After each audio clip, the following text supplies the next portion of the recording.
Happy Wednesday, everybody. Thank you for joining us for your First Alert News Desk update. I'm Jordan Markhoff. So we're going to start with some of the key stories that we are following today, and that starts with a court appearance for one of the Meadow Lake Park mass shooting suspects.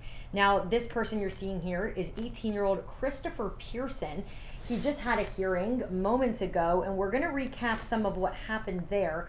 So Pearson was represented by his attorney, Todd Rutherford, who said that his client was not at Meadow Lake Park at the time of the shooting, and he has video evidence that he was at his home that night.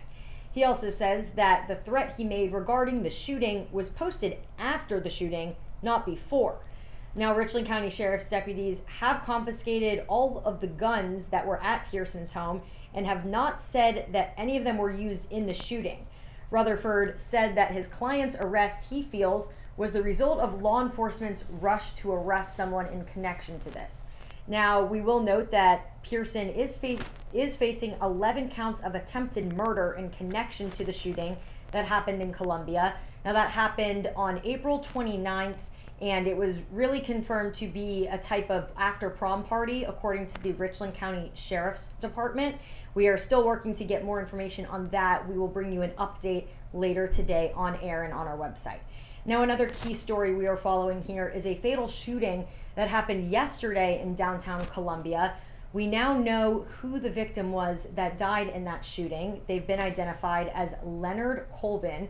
He was 42 years old, of Columbia. The Richland County coroner identified that victim. We know that this shooting happened on Assembly Street and Hampton Street just before 4:30 yesterday afternoon. Officials at the time held a man for questioning who was found near the scene.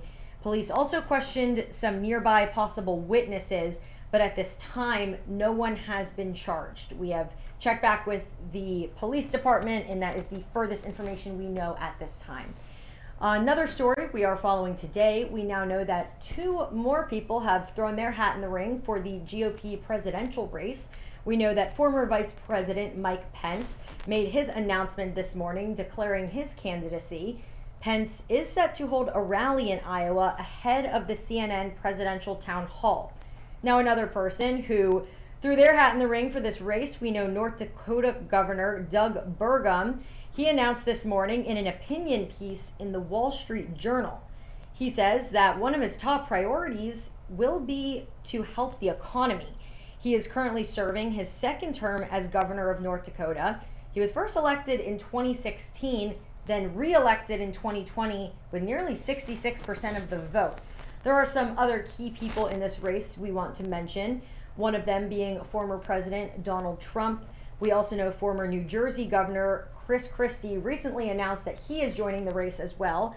South Carolina Senator Tim Scott, former South Carolina Governor Nikki Haley. We also know Florida Governor Ron DeSantis is in that race as well, and former Arkansas Governor Asa Hutchinson.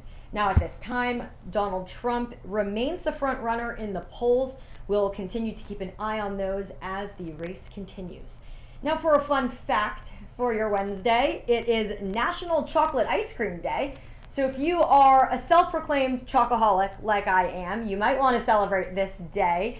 I know many people have a certain favorite ice cream flavor. Personally, I feel vanilla is a little boring. Always got to go with the chocolate. If I had to choose my favorite, I would say chocolate Trinity ice cream from Publix. I know that sounds kind of unique, but give it a try if you've never tried it. All right, have a great Wednesday, everybody. Thank you for joining us.